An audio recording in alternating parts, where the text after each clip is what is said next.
Good morning, students. Hope you all are fine and doing very well.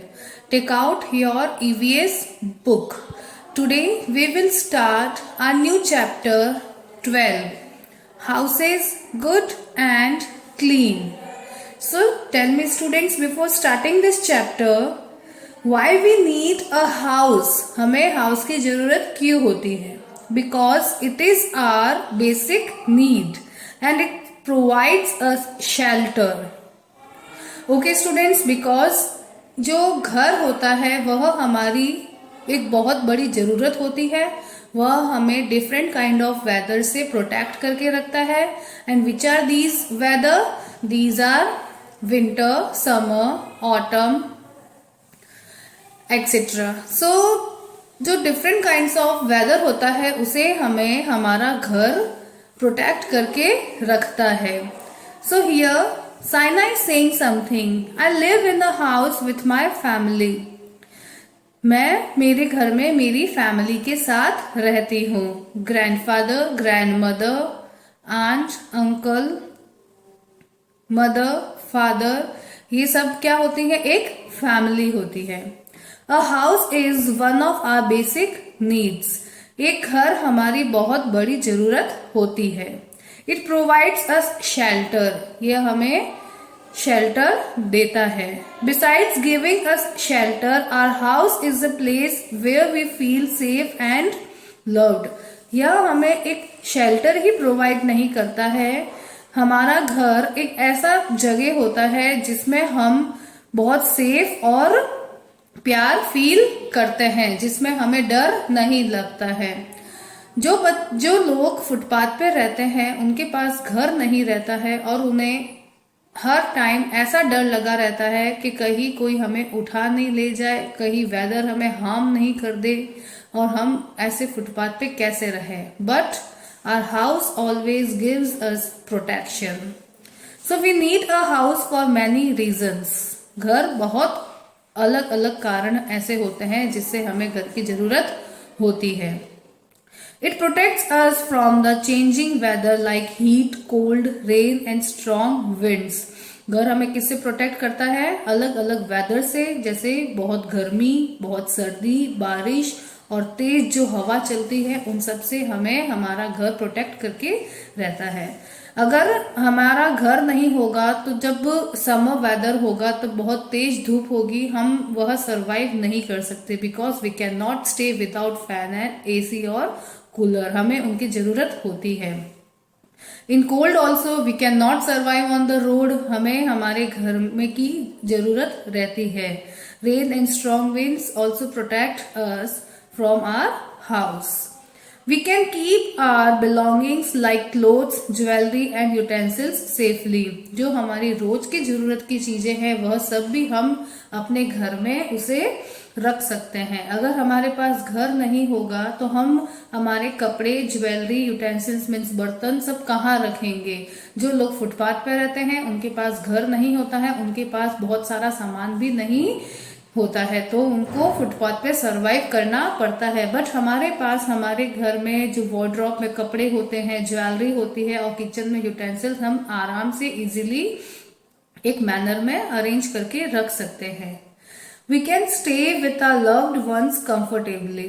हम हमारे जो family members हैं घर में, हम उनके साथ एक कंफर्टेबल जोन में आराम से रह सकते हैं. बिकॉज हमारा घर एक प्रॉपर मैनर में होता है. It prevents robbers, animals, insects and pest from harming us. ये हमारा घर हमें किससे प्रिवेंट करता है? रॉबर्स, इट मीन्स चोर, जानवर, इंसेक्ट्स एंड पेस्ट से हमें हार्म होने से प्रोटेक्ट करता है. अगर हमारे पास घर नहीं होगा तो हमें यही डर रहता है कि कहीं कोई चोर नहीं आ जाए, कोई एनिमल आके हमें हार्म नहीं कर दे, कोई इंसेक्ट आके हमें बाइट नहीं कर दे. तो हमारा घर हमें इन सब चीजों से भी प्रिवेंट करके हमें रखता है. हमारा घर हमें बहुत सी चीजों से प्रोटेक्ट करके रखता है. That's why we need a house. Now the next topic is living together. It means साथ में रहना. We live with our family in our homes. हम हमारे घर में हमारी फैमिली के साथ रहते हैं. फैमिली कितने काइंड्स ऑफ होती है? They are two kinds of family, nuclear family and joint family. Nuclear family में फादर, मदर, ब्रदर और सिस्टर होते हैं, और जॉइंट फैमिली में grand mother, grand father, uncle, aunt, father, mother, brother, sister, cousins, ये सब होते हैं। So big family joint family होती है और शॉर्ट फैमिली न्यूक्लियर फैमिली होती है। तो हम हमारे घर में फैमिली के साथ रहते हैं। Many families live close to each other, और जो बहुत सी फैमिलीज होती है वह एक दूसरे से क्लोज होती है। These families and the other places around are homes together from a neighbourhood, और जो हमारी फैमिली होती है और जो हमारे घर के जो आसपास के घर होते हैं उन्हें हम क्या कहते हैं? नेबर। तो हमारी फैमिली और जो आसपास के नेबर्स होते हैं वह सब हम मिलके रहते हैं। हम हमारे नेबर्स को जानते भी हैं, हम उनके घर जाते हैं, वह हमारे घर आते हैं, हम काफी पार्टीज फंक्शंस भी साथ में एंजॉय करते हैं। वो कौन होते हैं? नेबर्स होते हैं। People living in the neighbourhood are called neighbours, जो पास में रहते हैं उसे हम क्या कहते हैं? Neighbours. They depend on each other for many things, और हम उन पे भी काफी ऐसी चीजें होती है जिससे हम उन पे डिपेंड रहते हैं। They help each other and cooperate in times of need, और हम किसी चीज की जरूरत पड़ने पर हमारे नेबर्स हमारी हेल्प करते हैं और हमारे साथ कोऑपरेट करते हैं। फॉर एग्जाम्पल, अगर हमारे घर में कोई सिक हो जाता है, बीमार हो जाता है, और कभी ऐसा होता है कि हमारे पास कभी कोई कन्वेंस नहीं होता है, तो हम नेबर में फोन करके उनसे हेल्प ले सकते हैं, वो हमें कोऑपरेट करते हैं। हमें ऐसा फील होता है कि शायद कोई घर पे चोर आ गया है, तो हम हमारे नेबर में फोन करके उनको बोल सकते हैं कि प्लीज गो एंड चेक कि हमारे घर पे कोई चोर आया है क्या। तो वैसे हमारे नेबर्स हमें हेल्प करते हैं और हमें कोऑपरेट करते हैं। This is the reason they live together, और यही एक कारण है कि हम सब साथ में रहते हैं, बिकॉज वो कैसे होते हैं? हेल्पिंग और cooperative. Now open next page, page number 77। Now the next topic is types of houses. So house के कैसे टाइप्स होते हैं? सो जो अर्लियर मैन थे, they are not aware about the bricks and the pucca house. सो वह bamboo, would, ये सब यूज करके जो हाउस बनाते थे उसे हम कच्चा हाउस कहते हैं, जो हट्स होते हैं। सो जो अर्लियर मैन रहते थे वो कच्चा हाउस में रहते थे, और like science is progress now, so we are all aware about the pakka house, the brick, stone, how to make the house using different kind of technologies. So we live in a pakka house. So there are two types of houses, which is kacha house and pakka house. So early man did not live in houses. पहले के जो लोग थे वह घर में नहीं रहते थे। They lived in caves and under trees. वह गुफा और पेड़ के नीचे रहते थे। After many years he learn to make houses of bamboo, mud and straw, और काफी समय बाद में वह हाउस बनाना स्टार्ट किया। किससे? बैम्बू से, मड से और स्ट्रॉ से। Such houses are called huts, और वैसे हाउस को क्या कहते हैं? Huts. In this picture we can see this is a hut, and this house is made up of bamboo, straws and mud. जो गाय का गोबर होता है उसे हम मड कहते हैं। तो this is a kutcha house. Huts are also called kutcha houses. इस हट को हम क्या कहते हैं? Kutcha house. They can easily broken and blown away by storm and rain. तो जब बहुत तेज तूफान और बहुत तेज बारिश आती है तो ऐसे कच्चे हाउस बहुत जल्दी ब्रेक हो जाते हैं। They are not a permanent house. Gradually man began building stronger houses, they are called पक्का हाउस। फिर धीरे धीरे आदमी ने बिल्डिंग स्ट्रॉन्ग हाउस बनाना स्टार्ट किया, जिसे हम पक्का हाउस कहते हैं। जिस घर में हम रहते हैं that one is also example of pucca house, जो किससे बना हुआ होता है? Bricks, stone, cement and etcetera. They are made of cement, bricks, iron, steel and many other things. इन सब चीजों से मिलके क्या बनता है? पक्का हाउस बनता है। They are not affected by strong winds and rains. और हमारा घर कितनी भी तेज बारिश और तूफान आता है उससे इफेक्ट नहीं होता है। There are many kinds of pucca houses like bungalows, flats and apartments. In this picture also we can see this is a bungalow and this is apartment. So ये सब क्या होते हैं, एक पक्का हाउस होते हैं। The next one is a clean house. House को हमें कैसा रखना चाहिए, क्लीन रखना चाहिए। अगर हमारा घर क्लीन नहीं होगा, उसमें डर्ट होगा, तो we can infected by insects and we can fall ill, we can fall sick, हम बीमार पड़ सकते हैं। That's why we need to keep our house clean. How can we keep our house clean? Let's see. It is the responsibility of each member of the house to help to keep the house neat and clean. तो हमारे घर में जितने भी member होते हैं उनकी responsibility होती है कि हमें हमारे घर को नीट एंड क्लीन रखना चाहिए। It's not only the responsibility of our mother, यह सिर्फ हमारे मदर की रिस्पॉन्सिबिलिटी नहीं होती है कि हमें हमारे घर को क्लीन रखना चाहिए, ये फैमिली मेंबर में सबकी रिस्पॉन्सिबिलिटी होती है। We can do so by keeping the following points in our mind. हम हमारे घर को कैसे क्लीन रख सकते हैं? Let's have a look on these points. Make sure these are lots of doors and windows to allow fresh air and sunlight to come in. Sunlight helps to kill germs.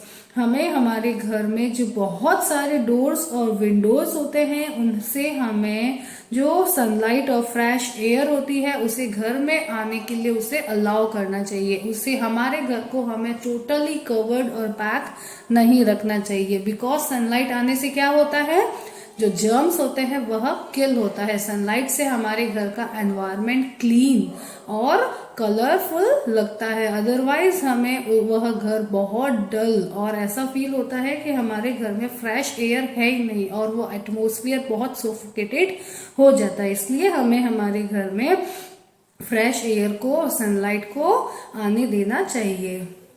Put wire mesh on doors and windows to prevent flies and mosquitoes from entering the house. Wire mesh क्या होती है, जो एक मच्छरदानी होती है उसे दरवाजे पे और विंडोज में लगी रहनी चाहिए, जिससे क्या होता है जो बाहर से मॉस्किटोज और फ्लाइज आती है वह वहीं पे रुक जाती है और उससे एक फ्रेश एयर और सनलाइट भी अंदर आ जाती है। तो हमें वैसी मच्छरदानी हमारे डोर्स और विंडोज पे कवर रखनी चाहिए। Build a boundary wall to stop stray animals from entering the house. हमारे घर के बाहर हमें एक बाउंड्री वॉल बनानी चाहिए, जिससे क्या होती है stray animals, it mean street animal जो बाहर रोड पे चलते हैं लाइक डॉग, काऊ, कैट्स, वह सब घर के अंदर इजीली नहीं एंट्री ले सके। तो एक जैसे ही एक बाउंड्री वॉल होगी उससे हमारा घर स्ट्रे एनिमल से प्रोटेक्ट रहेगा। Now in the next page, clean the bathrooms and toilets every day and keep them dry. हमें हमारे बाथरूम और टॉयलेट को भी एवरी डे क्लीन रखना चाहिए और उसे ड्राई रखना चाहिए। अगर वह क्लीन और ड्राई नहीं रहेगा तो उस पे मॉस्किटोज और डिफरेंट काइंड्स ऑफ बैक्टीरियाज आ जाएंगे जो हमारी हेल्थ को हार्म करेंगे। स्वीप एंड मोप the floors of the house every day. Every day हमें हमारे घर में झाड़ू और पोछा लगाना चाहिए, जिससे हमारा हाउस क्लीन रहे। Clean the cobwebs regularly, keep the dustbin covered. Cobweb means जो जाले होते हैं उसे भी हमें एवरीडे क्लीन करते रहना चाहिए और हमें हमारे डस्टबिन को भी कोई कवर रख के चाहिए, अदरवाइज डस्टबिन अगर ओपन रहेगा तो उससे बैक्टीरिया आ जाएगा। Dust the furniture of the house every day. Every day हमें हमारे घर के फर्नीचर को भी डस्ट करना चाहिए। वैसे हमें फर्नीचर पे डस्ट दिखती नहीं है बट थोड़ी थोड़ी आ ही जाती है, तो हमें फर्नीचर को भी एवरी डे क्लीन करना चाहिए। Here we can see there are two dustbins, one in blue color and one in green color. So the color shows how to use dustbin. So the use of the blue dustbin is through plastic bottles, glassware and tins in the blue dustbin. जो ऐसे material होते हैं जो easily broken नहीं होते हैं और animals की बॉडी को भी हार्म करते हैं अगर वो उसे कंज्यूम कर लेंगे तो, और वह रिसाइकिल नहीं होते हैं फॉर प्लांटेशन, वैसे मटेरियल को हमें ब्लू डस्टबिन में थ्रो करना चाहिए। And the use of the green dustbin is throw paper, vegetable peels and left over food in the green dustbin. यह रिसाइकल हो जाता है और प्लांट्स के लिए जो रिसाइकल मटेरियल होता है वह यूज आता है, उसे हमें ग्रीन डस्टबिन में थ्रो करना चाहिए। Now here grandma is saying something. It is equally important to keep the area around your house clean. Do not dump garbage outside your house or its boundary wall.